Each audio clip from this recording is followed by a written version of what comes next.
Shadowland.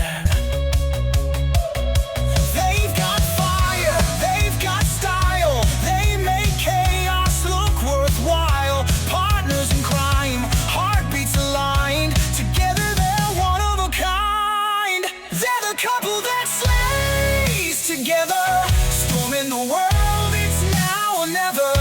Back to back, through thick and thin, in the game of life they always win. Blazing trails, leaving legends behind. Love so fierce, it's one of a kind. We're the couple that slays together. Oh. Hello, and welcome to The Couple That Slays Together. I'm Katie. Hey, and I'm Brandon. Welcome back, guys. Wow, we made it to episode 2. Who'd a guessed? How do you feel about that? Calmer. Good. I was nervous of our introduction and our first recording, but I'm kind of settling into this. It's going to be exciting to see reviews of our reviews. Yeah.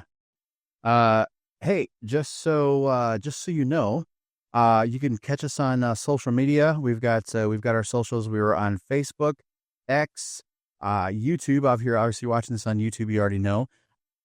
Threads, and I feel like there's one I'm forgetting, but I'm going to throw them up on the bottom here. Instagram? Yeah. Oh, Instagram. Instagram. That's like our main one. So, yes, Facebook, Instagram, Twitter, X, and YouTube. we have a direct Gmail, too, thecouplethatslays@gmail.com. Feel free to let us know, maybe some facts about one of the movies that we reviewed that we didn't catch, or let us know what you'd like to see us review. And this is also a podcast, so you can find us on anywhere you get your podcasts, Apple Podcasts, Spotify, Apple Music, whatever. So, yeah. Well, why don't we dive right into it? Today, we are talking about the Texas Chainsaw Massacre 1974. Mm-hmm. I have this one labeled in our category. Obviously, it's a film. But I did label this as a slasher. Yes, our horror subgenres. Yes, our horror subgenres. Our horror subgenres. I have this labeled as a slasher, gore and torture, suspense. I put this as abuse and revenge as well. I wouldn't say it's abuse and revenge. This is just a regular slasher because she's not going after him. It's definitely not abuse and revenge. Okay. Well, I took it as abuse and revenge for the more of the abuse side of things. Yeah. It's an abusive family. Sure. And then I put there, it's obviously teens. Yep. We're working with teens here. And then I added a subgenre here and I put family drama. So not necessarily revenge, but the abuse and family drama. And we'll get into that as we go through our plot summary. Well, and this also falls under cannibalism. They're cannibals. Yes. Yes. I hadn't gotten to that yet. Yep. Yeah. So we have cannibalism, but the family, generational, you've got a grandfather, a father, yep, sons that have trained or taught their offspring that this is an okay thing to do when it's not. Yeah. So this was written by Kim Henkel and Tobe Hooper. I was able to find it's spelled Tobe, but someone told me that it was Tobe Hooper. So by Tobe Hooper, and I'm sorry if I'm getting that wrong. I hope I'm not upsetting anybody, and it was directed by Tobe Hooper. Again, we're only humans. Yeah. But let us know in the comments and be respectful. Yep. So plot summary is 5 friends head out to rural Texas to visit the grave of a grandfather. On the way, they stumble across what appears to be a deserted house, only to discover something sinister within. Leatherface, who is armed with a chainsaw, and a family of cannibals. So the film, let's see, like I said, it stars Gunnar Hansen as Leatherface, Marilyn Burns as Sally Hardesty, Alan Danziger as Jerry, Paul A. Partain as Franklin Hardesty, William Vale as Kirk, Terry McMinn as Pam, Ed Neal as the hitchhiker, Jim Sido as the old man, and John Dugan as the grandfather. This classic horror film is renowned for its gritty realism and unsettling atmosphere, and the groundbreaking influence on the genre. Gritty, I feel like, is a very nice way of putting it. Oh yeah, I put my note down, not for the weak stomached, and a lot of gore for shock value. yeah. The film begins with a foreboding narration, accompanied by a jarring sound effects and stark visuals of decaying corpses. A series of disturbing close-ups of dysinterred body establishes an intimate sense of dread. The sun rises over a grotesque sculpture of corpses, signaling the desecration of a local cemetery. This unsettling taboo is revealed through slow pans and stark lighting, setting the tone for the events to come. So we are introduced to this group with a van carrying 5 young friends, whom of which are Sally Hardesty and her paraplegic brother Franklin, and their friends Jerry, Kurt, and Pam. They are driving through the Texas countryside, and they are talking about the graveyard vandalism and establishing the reason for their trip, which is to check on Sally and Franklin's grandfather's grave. Franklin's vulnerability and Pam's interest in astrology subtly hint at the dynamics within the group. Next, they encounter a hitchhiker. They pick up a strange hitchhiker on the road, a greasy and erratic young man. His bizarre behavior escalates as he takes Franklin's knife to cut himself, then uses a camera to take their pictures, asking for money afterward.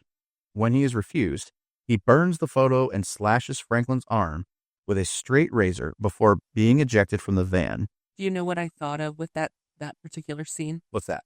The impersonators at the Walk of Fame in Hollywood. Yeah. Here, I'll take a picture with you, now pay me.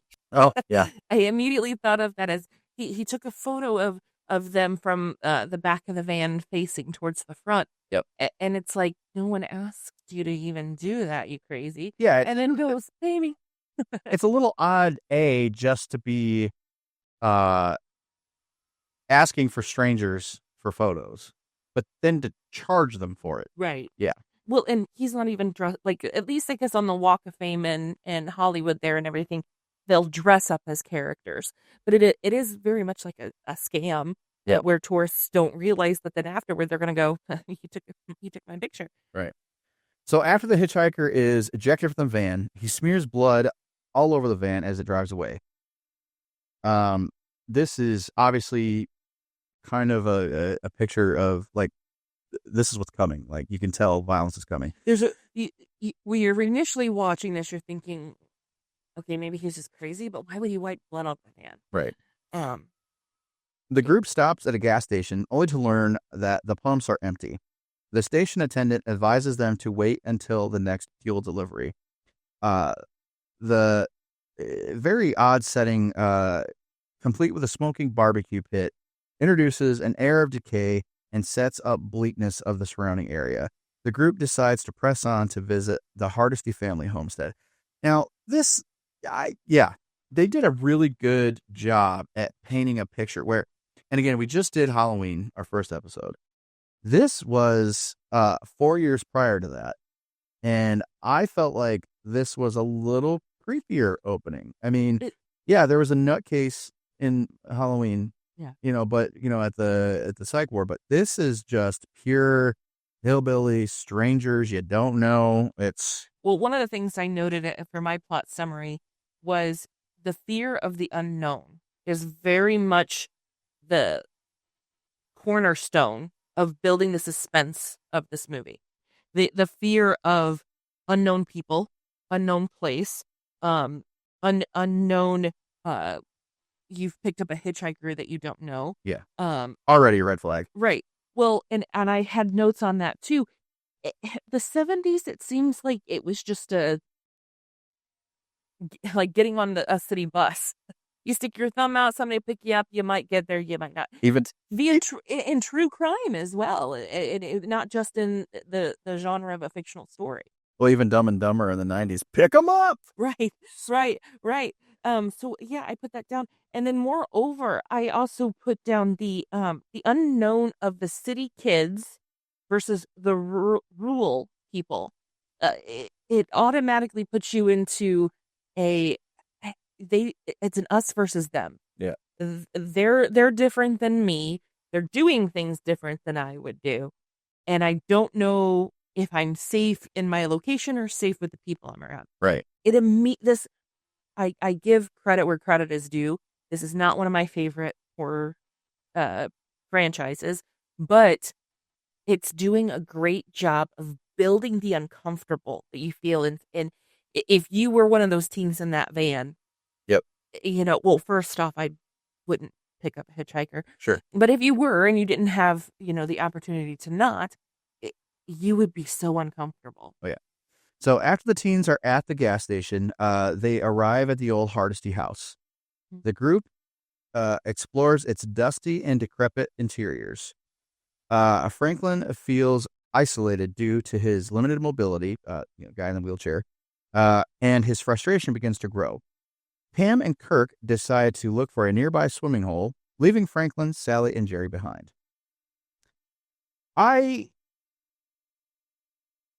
I'm, how I am. I don't know. I'm kind of more of a pool guy. I mean, I grew up on the, going to the Great Lakes and such and having lakes in my own town. I mean, you didn't jump in the creek?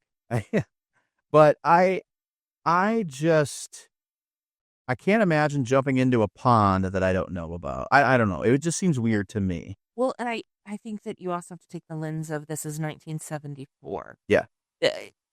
I'm not saying that we're leaps and bounds better, technology and medical, but in a way we are, to know, parasites and do I have an open cut and Sure. flesh eating amoebas In the middle of Texas. I mean, I guess I get it because it's. I would. Exactly. That was hell. They don't have AC. Obviously, they don't have AC in the van. Yeah. If that's your only way to cool off, But still, maybe you flip a coin on getting a parasite. even in the 70s, though, man, I mean, I don't know. And maybe, obviously, memberships and whatnot, but it's fun to stay at the YMCA. Go there, dude. They don't know. If they don't know the location, they don't know the area, they don't know how much gas would get them there. Yeah. One thing that I noted during these scenes is a lot of horror movies, especially teen horror movies, kind of fixate on the sexuality. Sure. You have sex, it's going to kill. They were definitely looking for a place to bone, too, probably. I noted this. There's a not so subtle sexuality and there's a subtle sexuality, but we never actually see or foreshadow that any of these teens actually do the deed. Sure. But yet they're still treated as if they had and they are slashed, right? I will say this. The main character is Sally. The white tank top with no bra. Yeah. It's iconic in that in the future Texas Chainsaw Massacres. Seems to be a theme. Yeah. It's a theme where Alexandra Daddario. Yeah, she's there. She, the main female, isn't necessarily topless. I mean, she's covered, but you know what you know. Sure. And I thought it was an interesting way to go about. They're not fully doing the deed, being intimate, but you know that they're going down there to cool off and to heat up. Moving on, Pam and Kirk stumble upon a neighboring house after hearing the sound of a gas generator. Kirk knocks on the door, but then when no one answers, he enters. Inside, now this, okay, let me finish this and then I'll go on to this. Inside, he discovers a disturbing collection of animal bones. Suddenly, Leatherface appears, a hulking figure wearing a mask of human skin, and brutally kills Kirk with a sledgehammer. The shock and suddenness of this kill establishes the film with unrelenting intensity. Now, is this when we hear the squealing pigs in the background? Well, it wasn't pigs. I don't know if it was pigs. It was him. It was Leatherface doing it. So, but it sounds like a squealing pig. Yeah. Yeah. So let me. I want to comment on this first. So, for me, I did not grow up with Texas Chainsaw Massacre like I did with Scream and Halloween. For me, I watched the Texas Chainsaw Massacre later in life. Same. Probably not even until my early 30s, mid 30s. I was gonna say, I think we would have been married. Yeah. Oh, yeah, for sure. I didn't watch this pre us. Me either. So where Halloween and Friday the 13th are both slow burns, I feel like this one does a much better job at setting the tempo. I mean, where Halloween is kind of more like, if you're just listening, the hand gesture is low and then it goes up and then back down and continues to go and up. This is more like a steady up, down, as far as intensity and kills go. Yeah. I can't, as a bystander in this movie, as a character, walking into a house and then bam, a guy with a face that isn't his face with a sledgehammer and blood all over himself. I'm like, oh shit. Like, yeah, I put down in my notes, I said, don't enter anyone else's house without being invited or given permission. Yeah. Rule number 1. Yeah. That even felt weird to me because even somebody I know, I feel weird about walking into my best friend. Yeah. I would feel weird about walking into his house, not knowing if he's there or not knowing if there is a couple having intimate time, if somebody's hurt, anything like that. Not knowing the situation that I'm walking into just feels very odd to even walk into, let alone a stranger's house. Right. My one of the things that I noted in this setup as well to entering the house of Leatherface was Franklin and his family owned the house that's basically next door. It's not an addition. It's not, you can necessarily, take a few steps and you're there, but they're neighbors, right? To this, the entire time I kept thinking, why wouldn't Franklin know? Yep. Why wouldn't he know that these crazy people live next door and like to slaughter animals? Yep. Or whoever goes over there seems to never come back. And then if he didn't know or suspected, he didn't give his friends a heads up. Yeah. He didn't say, hey, just don't go over to those guys. They're kind of weird. Yep. What's up with that? I would be mad if I was Franklin's friend. I'd be like, you knew. Yep. So the next scene we see is Pam getting captured. Pam, waiting outside, becomes very uneasy and enters the house. She discovers a room filled with grotesque furniture made of bones. Horrified, she attempts to flee, but is captured by Leatherface, who impales her on a meat hook, leaving her to watch helplessly as Kirk's body is butchered. Now, what did you think of that scene? I have some strong opinions about it. It was interesting. I feel like it was one of those, if we were talking about, say, like a composed song, it was kind of like, it wasn't like a grasping, crazy, like upbeat part, but it was like keeping that tone. So it was interesting, but yeah, it was kind of odd. What did you think? I actually really hated the scene.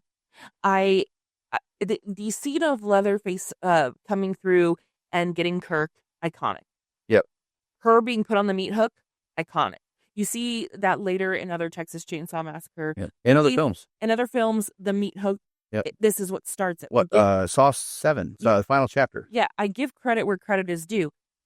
This particular scene, my notes, I said bones and chicken feathers throughout the scene, could have splattered some blood more. It just was almost like you just took feathers from a pillow and slung it.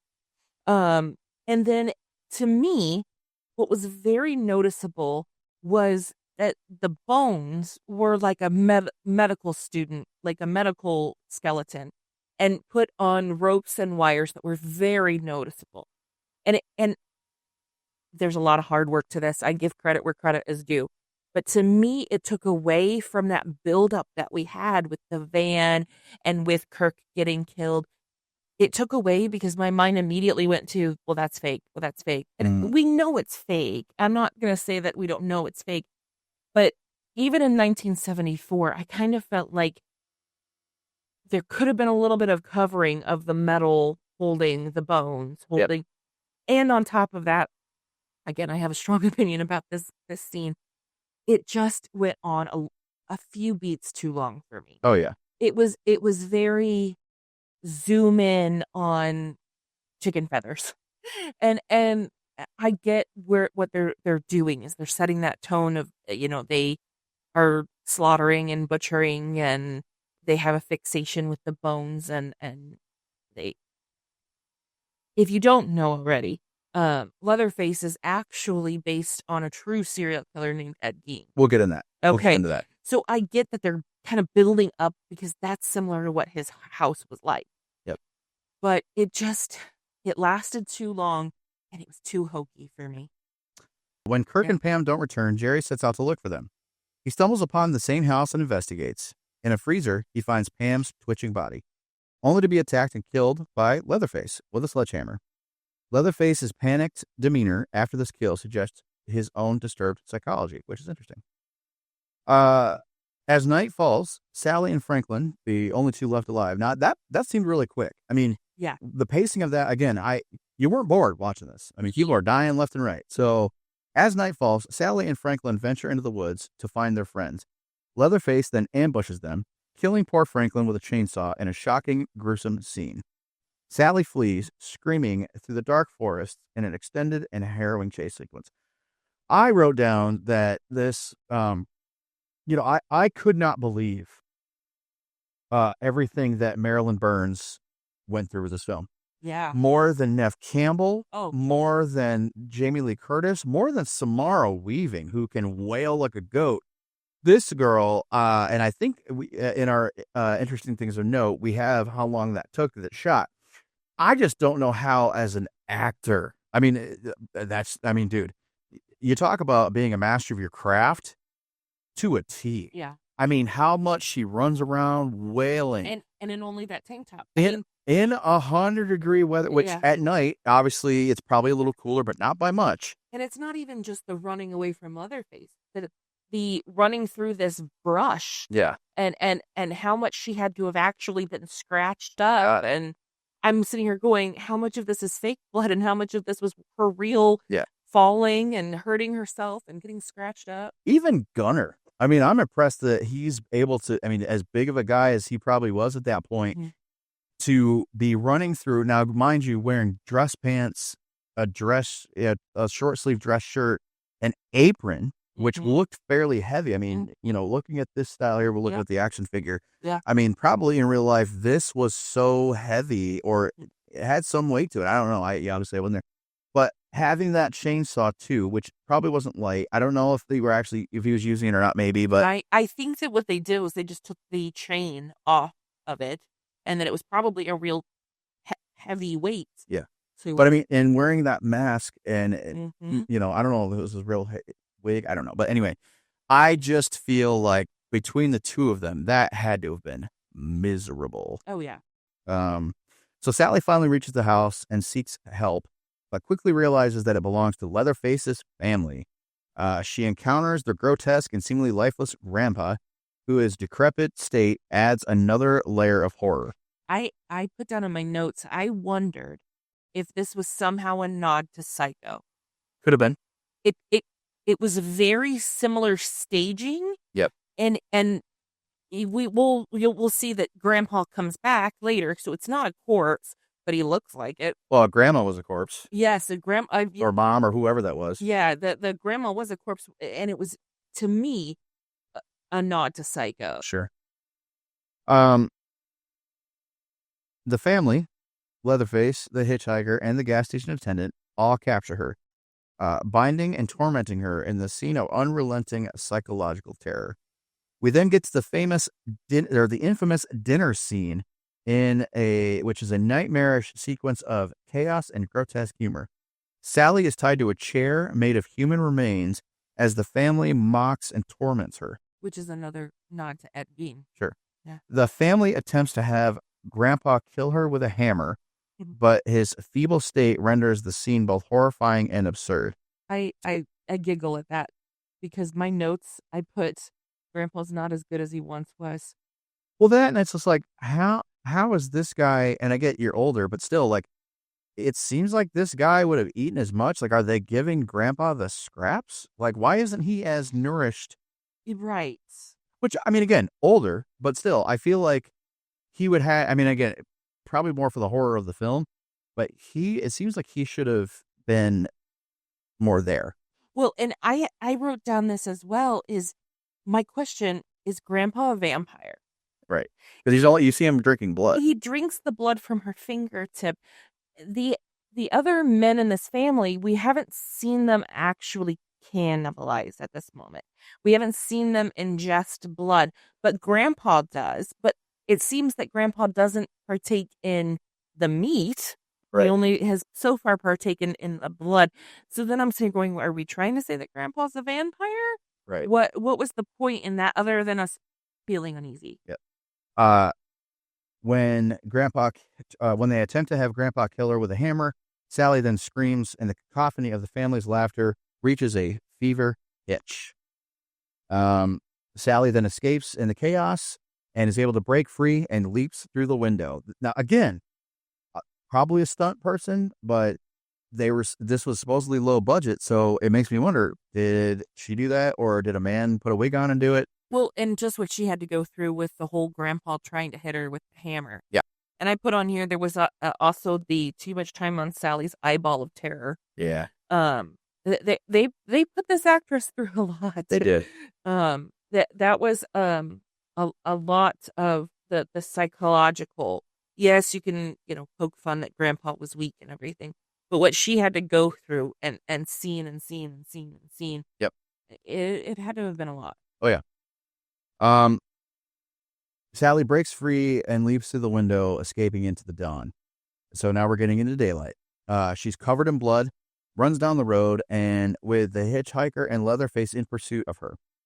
The hitchhiker is struck and killed by a passing truck. Now this guy, let me finish this little paragraph here. The hitchhiker is struck and killed by a passing truck, and Sally climbs into the back of another vehicle just as Leatherface reaches her. Now, I can't even imagine what this gentleman was thinking. In the story, like the hitchhiker's like, I felt like I'd be like, oh, what am I doing here? What's going on? Like, I want to help this woman, but I see a psycho with a chainsaw. Yeah. Fuck out of here. Like, seriously, I wouldn't even be able to handle it. I'm like, all right, well, let me see what I can do for the girl, but I don't think I'm going to be able to do anything. In the final scene, the film ends with Leatherface furiously swinging his chainsaw in the air as Sally, hysterical with laughter and relief, is driven away. The surreal and almost balletic imagery of Leatherface's quote-unquote dance, as he's winding around and doing a bunch of crazy stuff, captures the film's chaotic and nightmarish essence, leaving the audience in a state of shock and unease. I thought it was funny, and again, not to get ahead of ourselves, but the 2022 remake almost does the same thing, or the rebooted sequel almost does the same thing, but he actually throws the chainsaw and cuts the girl's head off, which I thought was hilarious. And again, we'll talk more about that as we review that film. But this almost was like, it's almost like they wanted to do something similar, but actually have him do something crazy. So anyway, this methodical and relentless escalation of terror in the Texas Chainsaw Massacre 1974 has cemented its place as one of the most influential horror films of all time. Yeah, I noted that too. I said in my plot summary here, how many future movies use the older teens to 20-year-olds on a road trip? Yep. They're into the unknown. You could name at least 10 that have used a similar setup. Yep. And then also I put on here, don't make fun of what you don't understand. Right. The poking fun at the natives, so to speak. Now, I will say that one other thing that I put on here is how much of the fear of the mentally ill is used here. You've got Franklin, who is physically disabled. Sure. But you can also tell there's some mental disability there as well. And then you've got Leatherface himself. Yep. So the unknown is a common theme, but then you start picking at the subgenres of the unknown. And in a way I like it, and in a way I don't like it, to kind of pick at that thread of mentally ill. Yep. What do you think of that part? Well, I don't know if it's that much of a big deal, because they're obviously and they're kind of the stereotypical hicks in a rural hmm part of the country, and Do you think they're inbred? yeah, inbred, They do and I don't know. It's kind of, no offense to your thinking, and again, Mhm. I don't want to offend anybody by saying this, but mental health in this film kind of goes out the door. We're not worried about mental health. It's these guys are just, Survive. they don't have a TV. I don't think, like, there's nothing influencing to be this way. They're just this naturally crazy, Right. and again, I just think mental health is like out the door. And again, I don't say that Well, insulting. It's just, like, I feel like if you were like getting chased by Leatherface or like Grandpa or the gas station attendant or whatever, you'd be like, oh man, this guy's mental health must be bad. It's like, no, I feel like they'd be like, we don't give a no shits about mental health. We just want to fucking kill you and eat you. I think that you're looking at it in a different perspective than what I was saying. I'm talking about Leatherface himself has a mental disability. Well, sure. He's not with it. And whether that's inbreeding or the way that he was raised or et cetera, in a way, it perpetuates a stereotype of being afraid of someone who has a mental disability. Yeah. Now, inside the movie, it's 100% warranted. He's coming at you with a chainsaw. But in a societal thought of it, I put down, how much did that kind of affect the stereotype of someone who's mentally ill, who is a big person, very tall, very strong, being someone to be scared of.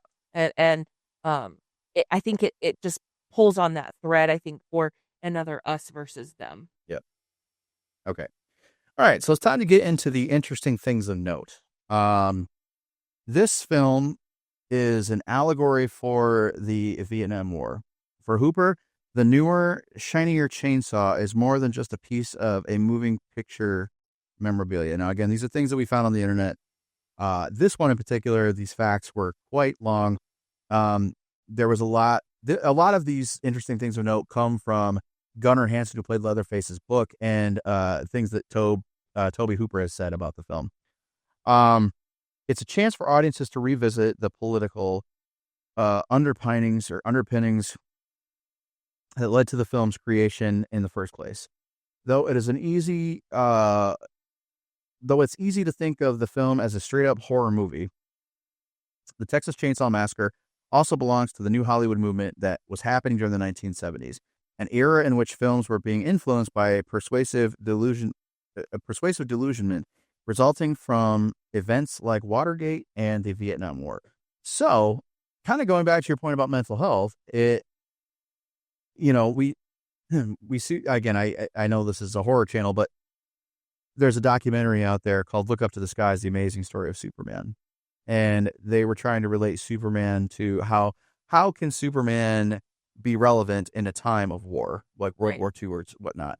And they were saying things like, it's hard to put Superman fighting a character like Hitler because there's no Superman in real life to kill Hitler. Right. But when you get to something like the Texas Chainsaw Massacre, there are psychos out there. Oh, yeah. Yeah, there's people going crazy and killing people left and right or whatever. And so this fits the narrative more of coming off of war times, but also, people can see this as Leatherface as that enemy that I hated in war and, whatever. So, well, and there's actual facts. I'm big into true crime as well. I love my true crime podcasts and everything. And the amount of serial killers that we had post Vietnam. Yep.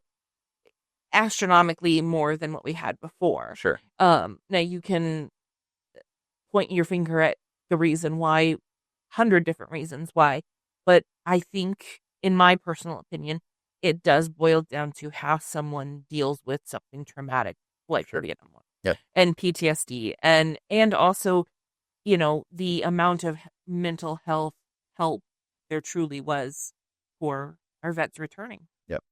Okay, so this film cost less than $300,000 to make and eventually grossed $30 million in the U.S. The movie had its opening in Austin, appropriately, because it's in Texas, since its director was a University of Texas professor and a documentary cameraman. Okay, So in this next section of interesting things of note, I'm going to read this part of the film itself, and then I want you to talk about the Ed Gein stuff. Oh, Okay. So this movie was marketed as a true story. It's not. As far as the film goes, it's not. The film's visceral style, coupled with the false conceit that it was based on reality, is yet another reason why people are still talking about the film today.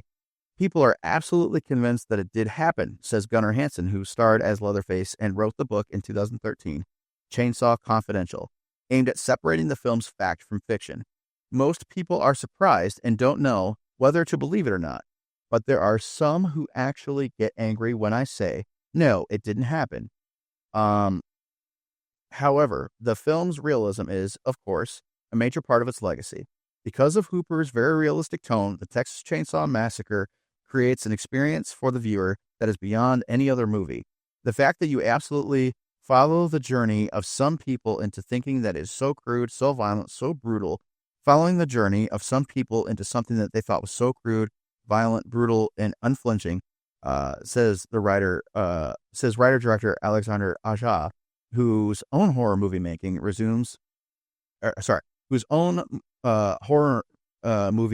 resume includes High Tension and a remake of The Hills Have Eyes and the film Horns, starring Daniel Radcliffe. With maybe an exception of Deliverance and The Last House on the Left, I cannot see any other movie as having this kind of impact on the viewer. Now, there is some truth to this story, and I'll let you take that. Well, I won't go into a lot of the details, and I encourage you that if you have a strong enough stomach, I've seen the photos. I've looked through the websites. Ed Gein was a serial killer. I don't believe he was in Texas, but that could be wrong.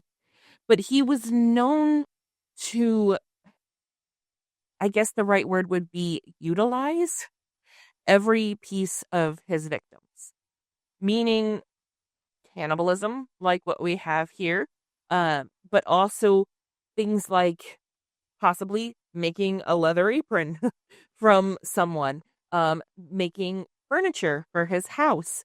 There is a very infamous glove that he has made from someone else's hand, and also a belt. And we won't say what that's made of, but you can look that up if you so choose. Wiener?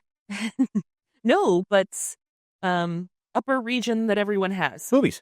No, not the nipples. Ah. The nipples. He made a belt of his victims. So if he made a clip out of that, it could have been a nip clip. It could have been. He also made a lamp shade, a lamp shade from his victim's skin. There were horrific things that this gentleman did, and I believe that he also was somehow affiliated with a slaughterhouse. Gotcha. So again, was he the dad in this? Was he Leatherface in this? Was he the grandpa in this? No. He acted alone. I don't believe he had, a family with him doing these things. But I do 100% believe that the story pulled this from the headlines. This was shocking. He was a rural guy on a farm. Neighbors really didn't know him. And I mean, until you get to like Jeffrey Dahmer, yep. When you've got police that come in and find and go, oh, he's been doing this for a while, right? He's had a lot more victims than we even knew were missing people. Yep. So that's Ed Gein. Again, I won't go into any more. You can Google that on your own. But in my opinion, heavily influenced Texas Chainsaw Massacre. Filming this was absolutely excruciating. The question that Hansen was most often asked about making this film is, was it fun? His stock answer, not a bit of it. I wouldn't think so. The film that was shot in Texas in the middle of summer did not help. He's quoted as saying, I think it was one side or the other of 100 degrees for almost all of the entire shoot. It was Central Texas, which means it was quite humid. For me, I think it was also bad because I wore a mask. And that's what we just talked about. And that mask was made out of latex. So even though I could breathe through it fine, it was tightened up against my skin, so I was always soaking wet under it. And then I had a wool suit and wore wool trousers. Ugh. Wool trousers the whole time. This is a direct quote. Hooper doesn't disagree. He's quoted as saying, "My memory of shooting this film is that it was miserable and hot and very hard to work with," he said with a laugh. Do you remember how many of us, myself included, bitched and complained during the pandemic Oh, sure. to have a paper mask over us, fogging our glasses if we're glasses wearers, making it hotter?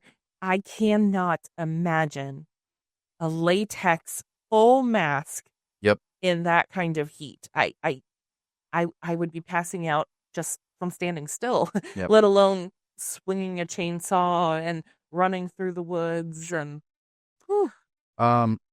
yeah, I have driven through. Well, you remember we and I were together. My good buddy Dane Mitchell, shout out to Dane. He and I back in 2016, so damn near 10 years ago almost. Oh my goodness.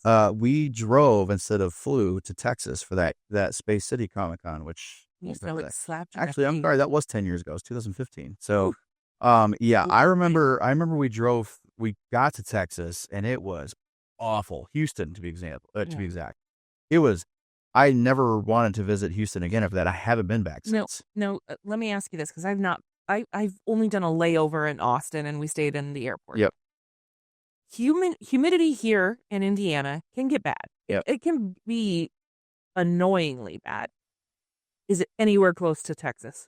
No. And I would say the two worst humid-wise, the two worst spots for me were Houston, Texas, and Hong Kong. Yeah. Hong I've been Kong in Mississippi. I've been in the northern part of Mississippi for church camp when I was in high school. And it was weird because it would be stifling during the afternoon. Sure. And when the sun would go down, then at night you were going, where's the sweatshirt? It's kind of chilly. Right. I still probably would say it's nowhere close to Texas. Yeah. Hooper was not afraid to push his actors. By the time he's quoted as saying, "By the time I finished the film, I think everyone hated me because I knew what I wanted and I knew how to get it." It was a very odd sort of thing. Hansen says on his relationship with director Hooper. The first time I saw him years later, he actually was clearly nervous that I had walked into the room and he sort of backed away. And I wondered about that because I thought he was really good to work with. I mean, he was very demanding in the sense that he had a very clear vision of how he wanted to shoot the scene. He was the kind of director that would get focused on shot frame by frame, getting the shot lit and blocking the scene, going through a lot of the technical stuff. He'd tell me what Leatherface's state of mind was, but didn't tell me how he wanted me to create that. I think any actor appreciates that, so I had no bad feelings toward him at all. Perhaps the most horrifying aspect of the Texas Chainsaw Massacre, for the actors at least, was that it was filmed in the middle of the scorching Texas summer. So we're kind of touched on that quite a bit already. So I had one other note here for, and I am sorry, remind me the actress's name that played Sally. Marilyn Burns. Marilyn.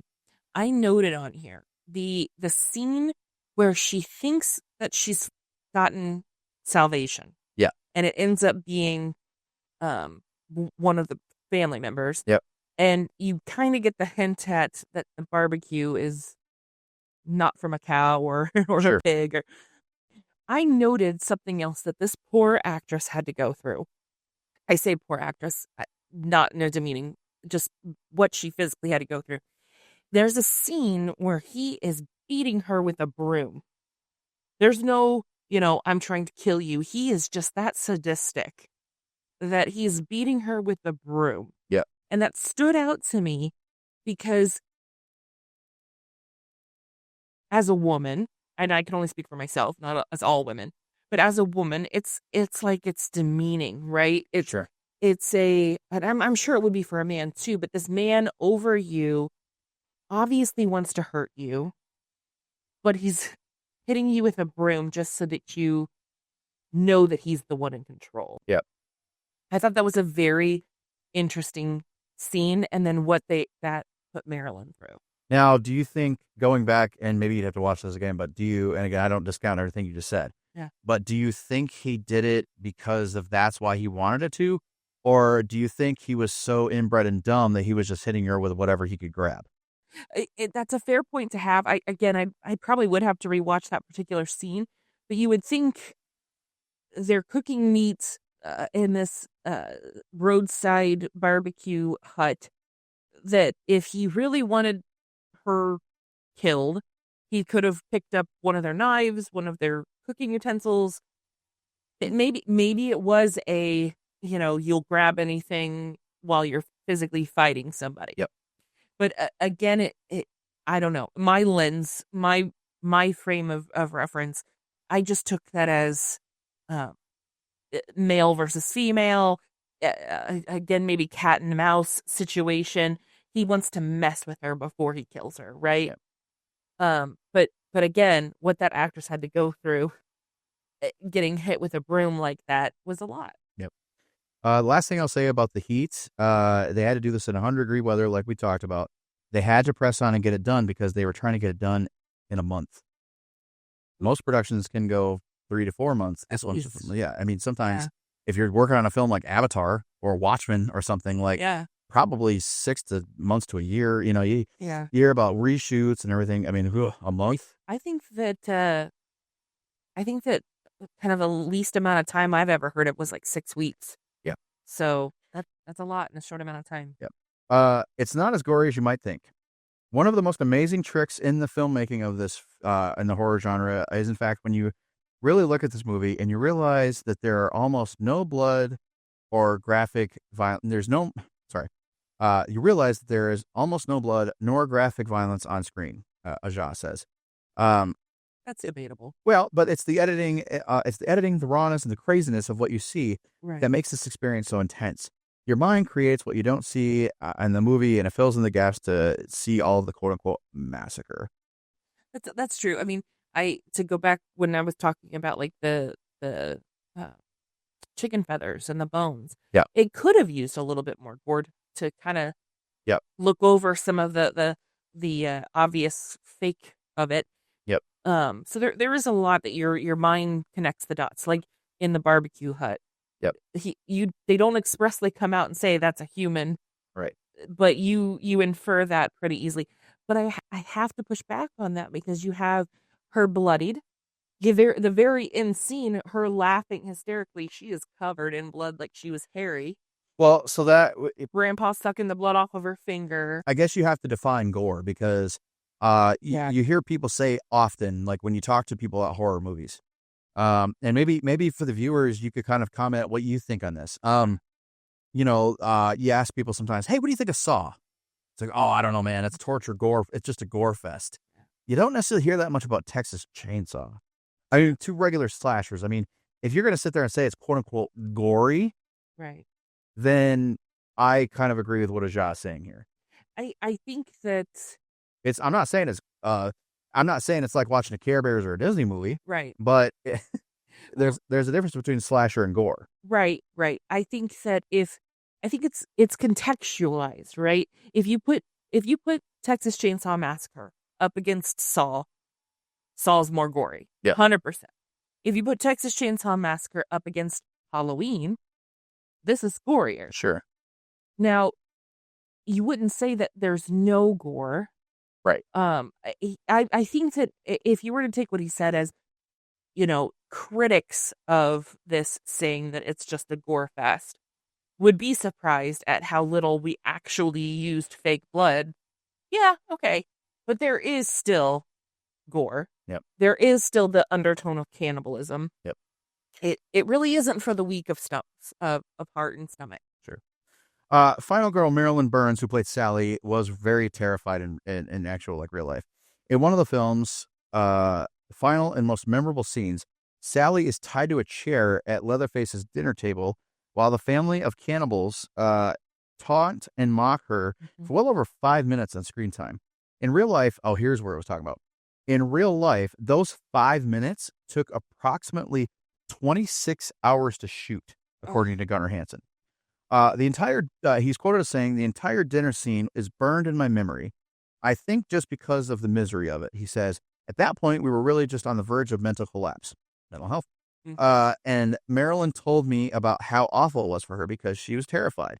Just being tied to the chair, then having these men look over at her constantly, she said, is really unnerving. I think that entire scene was certainly the most intense part of the movie, and I think all of us were slightly insane.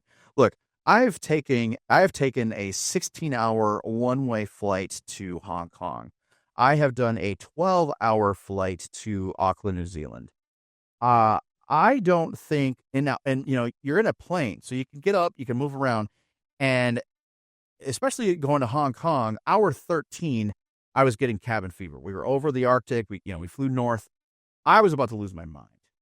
I could not imagine sitting in a chair and obviously it was fictitious, but still in a disgusting room Mhm. that probably, even though it's all fake, probably has its rubbery and kind of weird, like, And heat. yeah, heat, but also like the smell. Like it probably smelled like a 7th grade science lab with I'm all thinking it somehow probably more like a locker room. that. Everyone in costumes and sweaty, and yeah, it wouldn't be a fun Yep. experience. No. Yep. And I think that, um, jokingly state here, I wonder if they had a safe word for her. Right. Because she's supposed to be, trying to get out and uncomfortable and screaming, that it's almost like if she went out of character Yep. and legit was like, let me go. And they may have just thought she's doing great and just leave her there. Uh, so yeah, a lot of physical and mental on her. Just a couple more quick interesting things of note. Wes Craven, Rob Zombie, Ridley Scott all give credit to Texas Chainsaw Massacre as being one of the films they watched that has inspired their later works. And then the last interesting thing of note I'll say here is the film's gas station is now a kind of bed and breakfast in Bastrop, Texas. It's called the Texas Chainsaw Massacre's Last Chance Gas Station.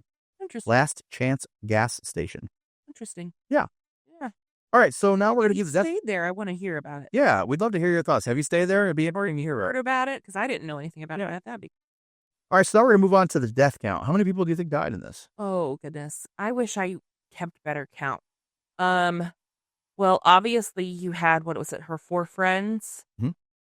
and then you had the brother. So That's 5. 5. Kurt, Pam, Jerry, Franklin, sadly, and Nubbins. But Leatherface didn't kill him. He was obviously run over by the Right, trucker. right, So, right. in talking about this, something interesting, just kind of that I, kind of have noticed and realized in my observations of this franchise. A lot of these films, they carry on into their sequels. Mhm. Obviously, Halloween, they've got their alternate timelines. Friday the 13th and Scream, it's kind of one consecutive timeline-ish. This one, it's almost like you could watch, with the exception of the 2003 reboot and Texas Chainsaw Massacre at the beginning, because those two go together. You could almost watch these separately together. Oh, yeah. Well, obviously, this is the first one. Now, what I like about this first one is it's more Leatherface, less family. Like, you get Leatherface doing a lot of the kills, whereas in a lot of the other ones, Yeah. you kind of see the family helping out with all the kills, where, Yeah. I don't know, this one just, Leatherface does a lot of the heavy lifting, which I can appreciate. And I think you could also argue that a lot of the Texas Chainsaw Massacres that come out from this, Yep. not just stand alone, but almost have their own beginning. Like, I don't remember which number it was. Don't hate on me. But the one at the radio station, Oh, that's the part 2. part 2, that almost feels like another beginning, right? Yeah. And it could have 3 to 4 to 5 more movies on those. So does the third one. Right. Which each time it's like a restart. Which is funny because I feel like just between the two of us, I know you've tried to watch the third one Yeah. a couple times. I like it. It's okay. It's definitely like not as well. We'll get into that, but I feel like you didn't really care. So for me, like, I don't know. This film works for sure, but Yeah. here's something interesting I thought about the film too. There was no drinking or drugs. Yeah. The last 2 characters left alive are the disabled guy and the final girl. So I would say Leatherface has the advantage. Yeah. But yeah, there is where you see a lot of drinking and drugs and sex. You see that a little bit between the two at the beginning, but not much. Right. Yeah, it's interesting. So Yeah, it's that subtle sexuality of the situation, but they're not in your face saying, "Look, teenagers, don't have sex, don't do drugs, and don't drink." It's very Yeah. it's very subtle, and it's more of don't go where you don't know. all right, so yeah, Katie, what is your favorite scene of this film? So I wrote down here Franklin's death, the jump scare of the chainsaw, and finally not having to hear Franklin talk anymore. Sure. I said this actually starts the chainsaw chase in the woods. Yep. So that's my favorite scene. You to what you had said earlier, you've got this build up that this is almost like the climax of Leatherface is getting the laugh. Two other people have already died, yes. Yep. But Leatherface is chasing. Yep. He's not in hiding. He's not cat and mouse. It's not playtime. He's ready to go. And so that's my favorite. What about you? I'd say Leatherface attacking Pam. This is actually when the howl is, and he's just chasing her, and he's crazy. Like that's screeching to me. I really liked that part of the film. Yeah. I'll go ahead and take. So I would say I'm going to piggyback off of your favorite scene. I'd say the best kill of the film, the best kill or death is Franklin in the wheelchair. That's hilarious. I said the best. So my favorite scene is Franklin's death. Yeah. But my favorite kill is Pam on the meat hook. Yeah. So we kind of flip-flopped that, but I said that this is introducing Leatherface, watching Kirk on the table, that whole just psychological what happens to Pam. Yeah. Yeah. Okay, so now we're going to get into our rating system. If this is your first episode you're watching, it's kind of weird that you're still watching this one first, just because we've already had two before, but hey, maybe you don't like Halloween. Start, dude. Yeah, true. So, basically how we rank these movies, sometimes you talk to your friends about movies or TV shows or something, you'd say, hey, what letter grade do you give it? Or, what do you, scale of 1 to 10, what do you give it? Or, how do you rate it by stars? We like to do all three. So, we're going to rate this movie by letter grade, rating by number, and rating by stars. So, Katie, I'll start with you. What do you give this letter grade wise? I gave it a C+. Really? Okay. Is that worse or better than what you thought? Well, we'll talk about why you gave it a C+. I gave it a C+. It's, let's just say, it's just not my favorite horror genre. Yeah. I don't particularly like the cannibalism, even though it's inferred and not outright. I don't like the feeling of being kind of sick to my stomach watching horror. Yeah. I like more of the paranormal suspense situation. I specifically put down on here the whole showing close up of bugs and dead animals, and it took the horror and the scariness away from me and replaced it to my tummy ain't doing well with this. See, I think this is where you and I differ, because I said, honestly, I feel, okay, Leatherface's first kill in this film was honestly a surprise, because, he was still looking around. He goes in this guy's house. You don't really know what's going to happen. Then, boom, Leatherface, bam, hit him with a sledgehammer. Mm-hmm. There was no music. There wasn't much lead up. Yeah. And the camera just pans, boom, bum, bum, bum, bum, bum, Leatherface, bop, hits him. And, that to me was impressive. This one, though, is a little bit harder to follow. It has more of a harsh exposition, I said. But it's a little bit more consistent with the death and kills. I know when we first watched this, we were like, wait a minute, were they, we were reviewing it. It's like, wait a minute, what are they doing there? Wait, are they going to visit a grave? Like, but why are they at that guy's house? So it was kind of like, it wasn't clear on what their initiative was for driving through Texas. Right. But ultimately, again, so with that in mind, I gave it a B. Yeah. Because like I said, whereas in this time period, now when I kind of grade these movies, or when I go through these, I have to think of it in a broad scope of as generational. How is this going to hold up? If I showed somebody this movie the first time, what would they think? And to be honest, as much as we love Halloween, as much as I love Scream, I shouldn't say Scream. As much as we love Halloween and Friday the 13th, those are really slow burns. Whereas this one, there is more consistency with the kills. We get, like I said, with that tempo earlier, I was saying, whereas it goes, it's like up, down, up, down. It's like kill, figure it out, kill, figure it out. Like it's a little bit more consistent in that aspect to me. So that's why I gave it a B. Rating by number, I gave it an 8. Kind of the similar reasons. What'd you give it? I gave it a 7. Okay. I specifically wrote in here, I was never fully scared. Sure. I was more grossed out than anything. The chase scenes were good. Yep. And I give credit where credit's due again. The credit that so many that came after this took this and ran with it. Yep. I give it props all day long. But it had me on the edge of my seat where you want to know what Leatherface is going to do next. Yep. But again, more grossed out than scared. I definitely gave this 4 stars. Yeah. I felt like 4 stars was fair. Yeah. I gave it 3. Okay. We're kind of consistent. I'm like a letter grade, a star. Yep. Beneath, yeah. Yep. So what about the replay? Well, so we'll explain that too. So obviously, there's a few different ways you can rank a movie, but a big thing for me is replay value. Now replay value, there could be a spectacularly awesome, amazing film, great story, but you might not ever necessarily need to watch it again. I feel that way about Michael Keaton's Birdman. That's the one that I always go to. A masterpiece, but I just don't ever feel the need to see it again. Whereas you can have movies like Batman and Robin or Teenage Mutant Ninja Turtles 3, where they're not great stories. They're not something you would say that are critically acclaimed. Prey versus Jason. Yeah. So, what would you give this as far as replay value? I put unlikely. Unlikely to watch again?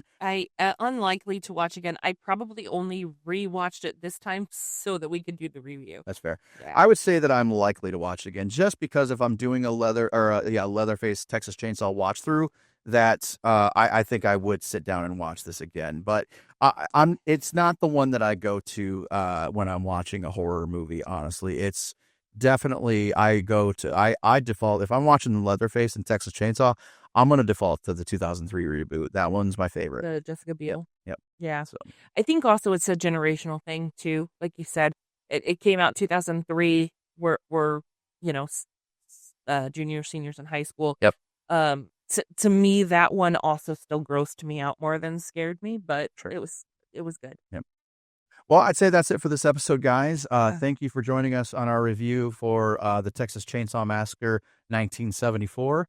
Remember to follow us on our socials. We're on Facebook, Instagram, Twitter, X, Threads, and YouTube. And our direct Gmail, thecouplethatslays@gmail.com. Feel free to submit items for us to review. Yep. And honors, questions, any of that. And on our socials, we are at The Couple That Slays on everything except for X/Twitter. It is just Couple That Slays. And with that, we will close the book on Texas Chainsaw Massacre. 1974. Thank you so much for joining us. And until next time, enjoy the horror. See you guys. The couple that slays together.